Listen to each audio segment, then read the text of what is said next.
6학년 친구들 안녕하세요. 오늘은 자랑스러운 우리 문화유산에 대해서 배워보겠습니다.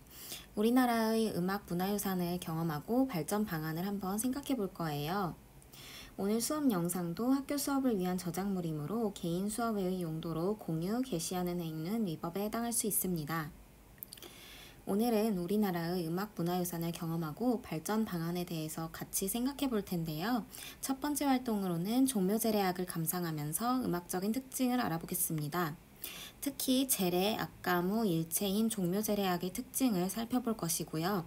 종묘제례악의 시작과 끝을 한번 살펴보겠습니다. 두 번째 활동으로는 남사당 놀이를 감상하며 특징을 알아보겠습니다. 마지막으로 세 번째 활동으로는 우리나라 문화유산의 발전 방안을 생각하고 활동지를 완성해 보도록 하겠습니다. 그러면 오늘 수업도 열심히 들어주세요. 오늘의 준비물은 교과서 24, 25쪽에 활동지까지 함께 준비해 주시면 되겠습니다. 활동지 중간중간 빈칸이 있는데 수업을 들으면서 함께 채워주세요. 지난 시간을 먼저 복습해 볼까요? 우리 지난 시간에 학연화 대합설무를 감상해 보았었는데 학연화 대합설무에는 두 가지 춤이 있었어요. 어떤 춤이었는지 기억나시나요? 힌트는 제목에 다 들어있죠? 맞아요. 항무와 연화대무였습니다. 학연화 대합설무는 항무와 연화대무를 번갈아 추면서 그 춤 두 개를 합쳐서 같이 올린다고 해서 학연화 대합설무라는 이름이라는 거 지난 시간에 설명해 드렸었죠. 그럼 두 번째로 학연화 대합설무의 반주음악, 어떤 음악이었는지 기억나시나요? 항무와 연화대무에 따라서 달랐었는데. 네, 맞아요. 항무와 연화대무 반주음악이 모두 타령이었는데요. 달랐던 점은 항무의 경우 현악 영산회상 중 타령이 반주음악이었고요. 연화대무의 경우 관악 영산회상 중 타령이 반주음악이었습니다. 현악 영산회상과 관악 영산회상, 이 두 가지 차이점도 기억나신다면 아주 지난 수업을 잘 들으신 겁니다. 네, 그럼 이번 주 수업으로 넘어가서 첫 번째 활동 시작해 보겠습니다. 첫 번째 활동은 종묘제례악을 감상하고 음악적 특징을 알아보는 것인데요.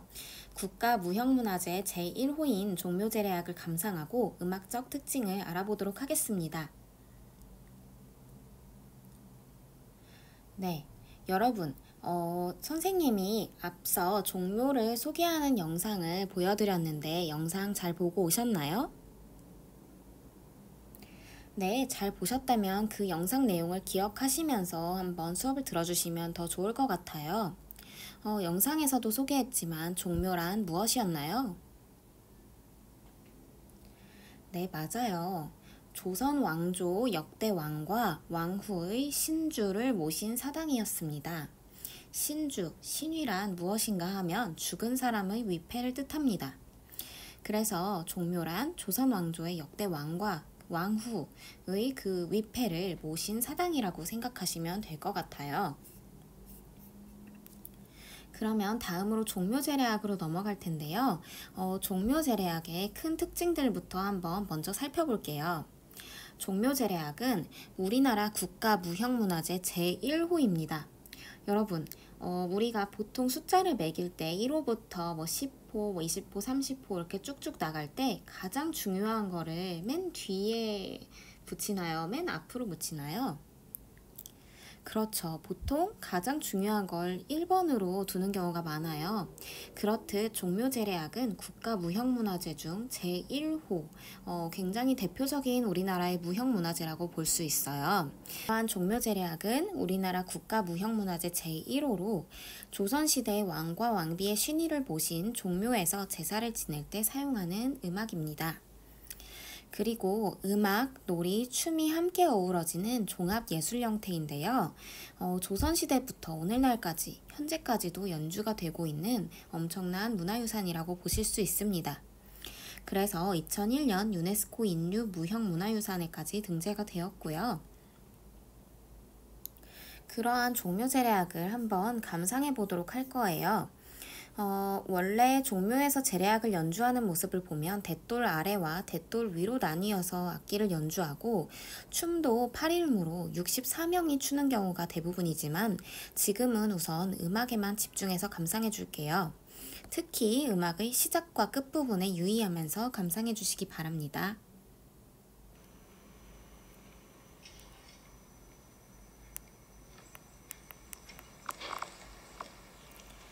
다 보여드리기엔 너무 길어서 처음과 끝부분을 보여드리고 중간중간 이제 스킵하면서 넘어갈게요.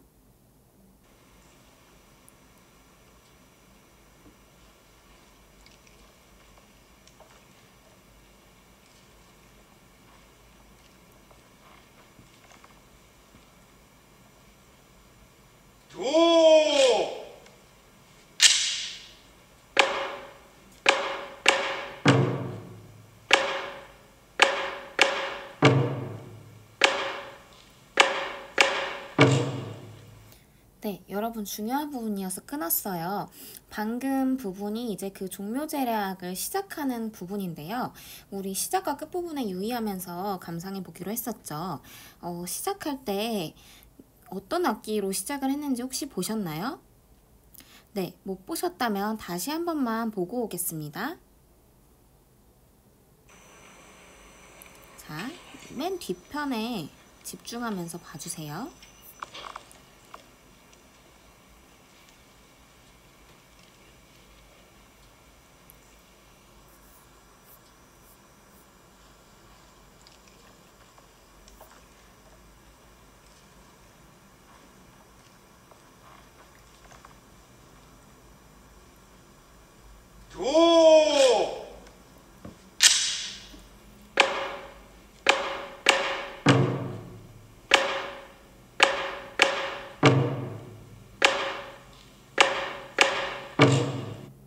네, 여기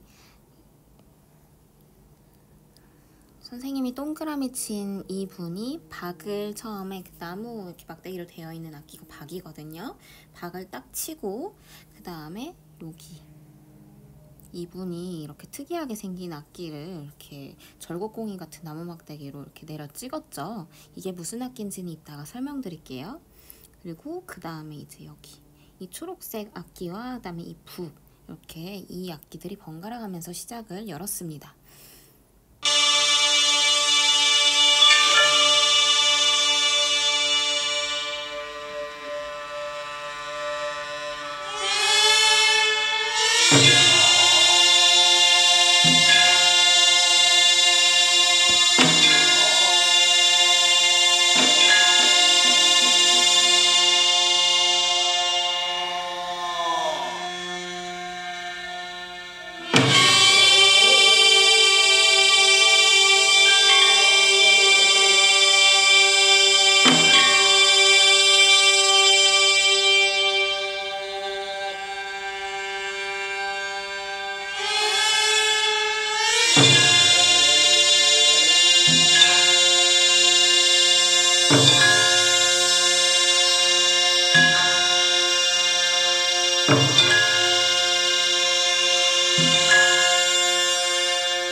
노래를 부르고 있는 사람들도 있고요. 악기를 연주하고 있는 사람들도 있습니다. 이 모든 게 동시에 이루어지는 게 종묘제례악인 거예요.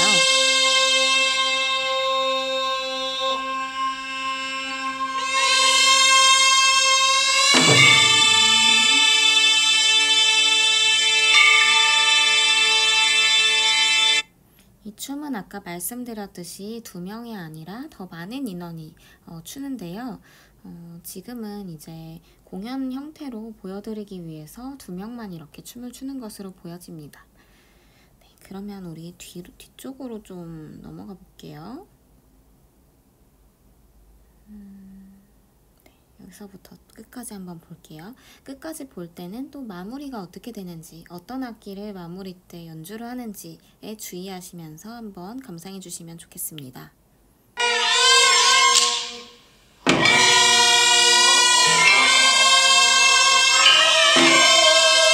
춤추는 사람이 들고 있는 게 바뀌었죠?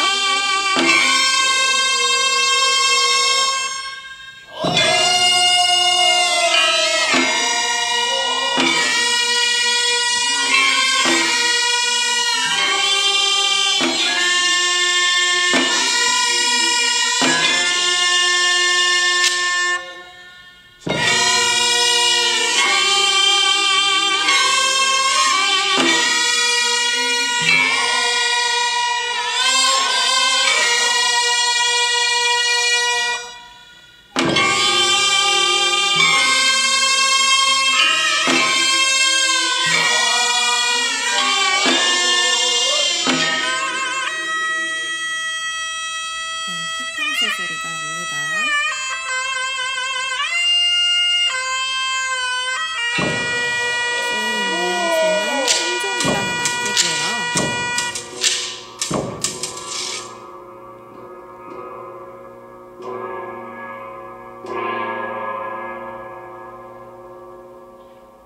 다시 한번 볼게요.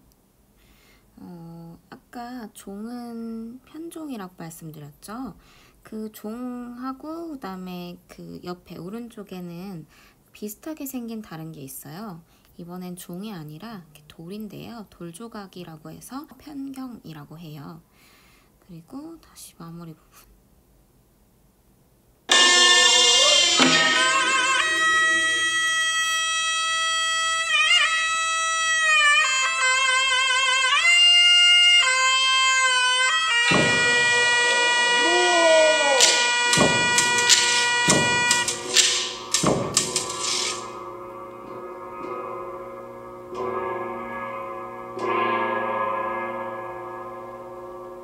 네, 여러분 지금 영상에서는 징 치는 것밖에 안 보여줬지만 여기 이렇게 특이하게 생긴 또 다른 악기를 연주하는 사람이 있어요. 이분이 이제 그 징이랑 같이 번갈아 가면서 연주를 한 거거든요. 네, 이 악기에 대해서도 조금 이따가 다시 한번 설명을 드리도록 하겠습니다. 그러면 이제 종묘제례악의 음악적 특징을 좀 더 자세하게 알아보도록 할 텐데요. 먼저 종묘제례악은 음악, 노래, 춤이 함께 어우러지는 제례, 악가무, 일체의 종합 예술 형태입니다. 제례라는 것부터 한번 살펴볼게요. 네, 먼저 제례. 종묘제례 같은 경우는 제사를 지내는 의식이라고 해서 제례라고 하는데요. 조선시대 최고의 국가의례였고요. 현재는 매년 5월 첫째 주 일요일 조선 왕조사당인 종묘에서 거행하고 있습니다. 그러나 2020년에는 이제 코로나로 인해서 5월이 아니라 11월로 미뤄진 바 있었고요. 2021년의 종묘대제는 코로나19 확산 방지를 위해서 무관중 비공개로 진행한다고 합니다. 네, 이런 식으로 이제 제례 의식이고요. 그 다음에 악도 살펴보겠습니다. 악 같은 경우는 이제 종묘제례 시 연주하는 음악을 통칭합니다. 그래서 한자로 음악 할 때 그 악자인데요. 악은 복태평과 정대엽이라는 곡을 번갈아 가면서 연주하게 됩니다. 조금 이따가 보태평이랑 정대엽이 도대체 뭔지도 한번 보충 설명을 할 텐데요. 이 보태평, 정대엽은 각자 이제 그 역할이 달라요. 그래서 얘를 번갈아 가면서 연주를 하고요. 대돌 위에 위치하는 악대인 등가, 그리고 대돌 아래에 위치한 악대인 헌가가 번갈아 가면서 악기를 연주하게 됩니다.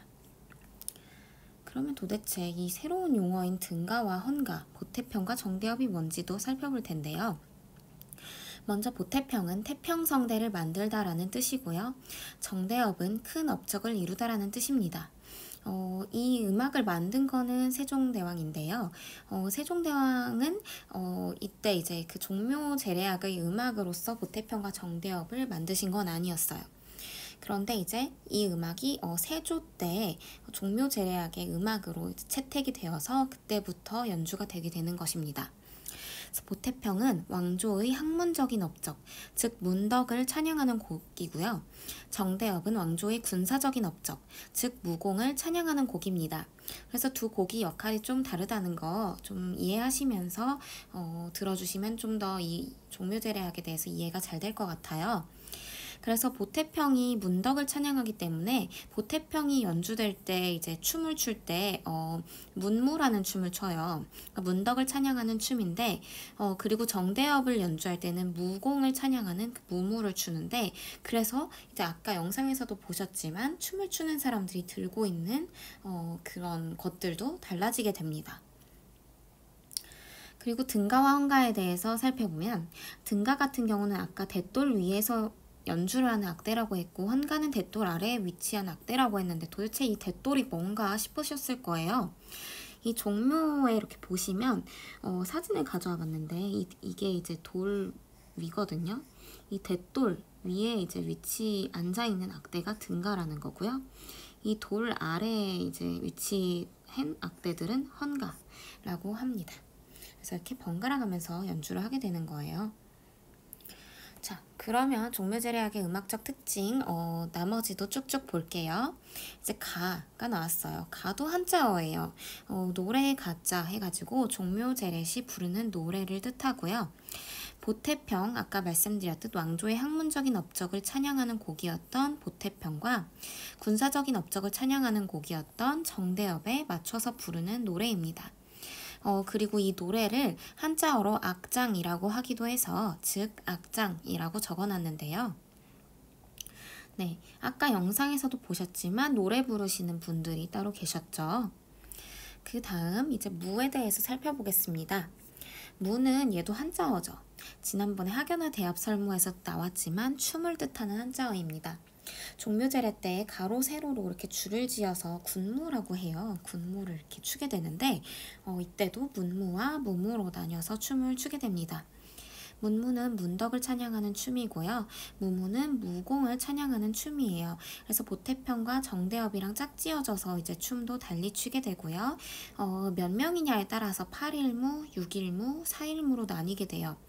8일무는 가로 세로 8명이라고 해서 총 64명이 추게 되는 가장 규모가 큰 그런 춤이고요. 6일무는 66에 36, 4일무는 44, 16명이 추게 되는 춤을 뜻합니다. 종묘제례악은 8일무로 이제 이루어져 있습니다. 네. 그렇다면 종묘제례악은 이렇게 제례와 악, 가, 무가 함께 어우러진다고 했었죠. 동시에 이루어지는 종합예술 형태라는 점 다시 한번 기억해 주시고요. 아까 선생님이 종묘제례악의 시작과 끝을 유의하면서 감상해 달라고 말씀해 드렸는데 한번 교과서 24쪽과 함께 살펴보도록 할게요. 교과서 24쪽에 이런 설명이 되어 있네요. 축은 해가 뜨는 동쪽을 상징하므로 음악이 시작될 때 연주되고 어는 해가 지는 서쪽을 상징하므로 음악이 끝날 때 연주됩니다. 네, 도대체 축이 뭐고 어가 뭐고 어떻게 연주하는 건지 그것까지 함께 살펴보도록 할게요. 교과서에 이런 악보가 있었어요. 이게 구음악보라는 건데 국악기 소리 나는 거를 이제 우리말로 흉내내가지고 써놓은 걸 구음이라고 하고요. 그래서 이제 악기 연주 소리를 흉내내서 찹, 딱, 딱딱, 쿵쿵쿵 뭐 이런 식으로 악보로 표현을 했어요. 그러면 이 시작 부분, 이 악보와 함께 살펴보시면서 들어보겠습니다.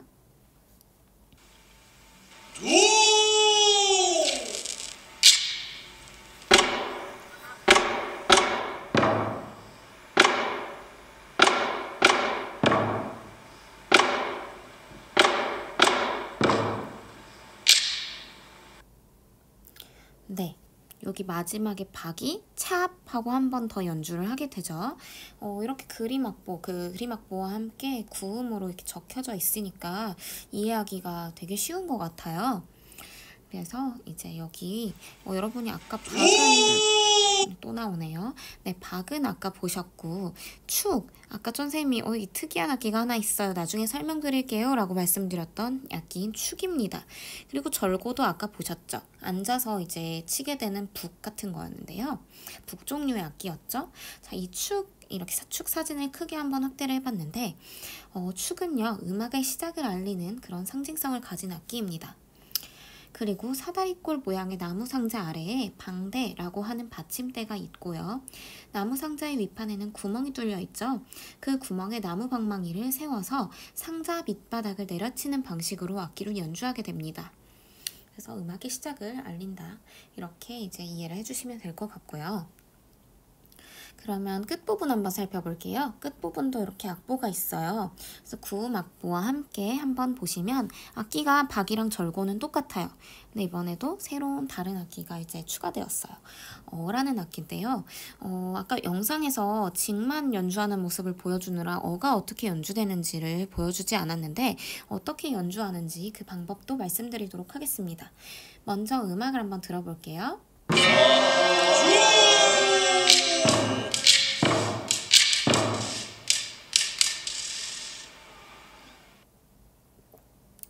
네, 여러분 소리가 절고 소리에 비해는 그렇게 크지 않아가지고 잘 들리셨는지 모르겠어요. 뭔가 드르르르 탁 드르르르 탁 뭐 이런 소리였는데 네, 이 어도 한번 크게 사진으로 먼저 볼게요. 네, 어는 이렇게 생겼어요. 좀 굉장히 특이하게 생겼고 그냥 보면 악기가 아니라 장식물이라고 착각할 정도의 그런 생김새입니다. 이 어는요 먼저 음악의 끝을 상징합니다. 그래서 어떻게 연주를 하냐면 연주자가 어의 뒤에 서서 오른손에 이게 대나무채거든요. 대나무채를 쥐고 허리를 구부려서 호랑이 등에 난 27개의 나무 톱니를 긁거나 머리 부분을 쳐서 소리를 내게 됩니다. 그래서 사진을 미세하게 보시면 자세히 보시면 알 수 있겠지만 머리 부분에 조금 구멍이 나 있는 것 같아요. 그래서 머리는 치고요. 그 다음에 이제 그 등 부분에 나무 톱니는 긁는 소리가 나서 이 탁탁탁은 머리를 치는 소리겠고 드르르르는 이제 그 톱니를 긁는 소리가 되겠죠. 네, 이렇게 알아두시면 될 것 같아요. 그리고 이 종묘제례악은 사실 정말 중요한 우리의 문화유산이거든요. 그래서 좀 더 깊이 알아보고자 선생님이 좀 역사 속 이야기를 가져와 봤는데요. 같이 한번 보겠습니다. 세종대왕은 어느 날 종묘에 제향하고 돌아와서 이조판서 허조를 불러 대감, 선대의 군왕들께서 살아계실 때는 우리 음악을 즐겼으나 저승에 가셔서는 중국 음악을 들어야 하니 참으로 답답하구려 하며 그 당시에 중국 음악을 제례악으로 사용하였던 것을 안타까워하셨다. 후에 세조는 세종대왕께서 완성한 보태평과 정대업을 종묘 제례악으로 연주하도록 하였다. 네, 이러한 역사 속 이야기를 바탕으로 연표를 한번 만들어 봤어요. 여기 보시면 세종대왕 때 궁중잔치인 회례연에서 연주하기 위해서 먼저 세종대왕께서 직접 정대업과 보태평을 창안하셨습니다. 이때 당시에는 제례악 음악이 아니라 궁중잔치였던 회례연에서 연주가 되었어요. 그런데 이게 세조 때에 이제 와서 제사 음악에 맞게 수정이 이루어졌고요. 정대업과 보태평을 종묘 제례악으로 채택하게 되었습니다. 굉장히 좀 역사적인 일이라고 볼 수 있어요. 이때 이전까지는 중국 음악인 아악이 이제 종묘 제례악 때 연주되었다고 보시면 됩니다. 그런데 이제 이 세조 때부터 정대업, 보태평이 종묘 제례악으로 채택이 되면서 우리 음악, 그러니까 우리가 직접 작곡했던 그러니까 우리나라만의 음악이 연주되었다고 이제 보시면 될 것 같아요.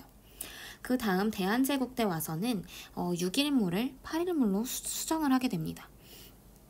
아까 말씀드렸듯이 규모가 클수록 그 군무의 규모가 커지게 되는데요. 그래서 6일무가 8일무로 수정이 되었다는 거 알아두시면 좋을 것 같아요. 그리고 이제 얼마 안 됐죠? 1964년 때 국가무형문화재 제1호로 지정이 되게 되고요. 2001년에 와서는 유네스코 인류 무형문화유산으로 종묘제례악이 등재가 되게 됩니다. 네, 이렇게 역사 속 이야기까지 알아보았는데요. 그럼 두 번째 활동으로 남사당 놀이를 감상해 보도록 하겠습니다. 남사당 놀이는 교과서 다음 쪽에 있죠. 교과서까지 함께 보면서 봐주시면 될 것 같고요. 남사당 놀이는 여기 이렇게 보시면 국가무형문화재 제3호입니다. 조선시대 후기에 전국을 떠돌아다니며 공연을 하던 남사당패의 놀이이고요. 2009년 유네스코 인류구전 및 무형무산 걸작에 등재되었습니다. 남사당 놀이는 꼭두쇠를 비롯해 최소 40명에 이르는 남자들로 구성된 유랑 연예인인 남사당패가 농어촌을 위주로 돌면서 주로 서민층을 대상으로 조선 후기부터 연행했던 놀이입니다. 대한민국의 전통 공연으로 유명하고요. 남사당에 의해 행해지는 공연 그 자체를 말하는 것으로 여러분이 이해하시면 될 것 같아요. 해서 남사당 놀이를 감상해 보실 텐데요.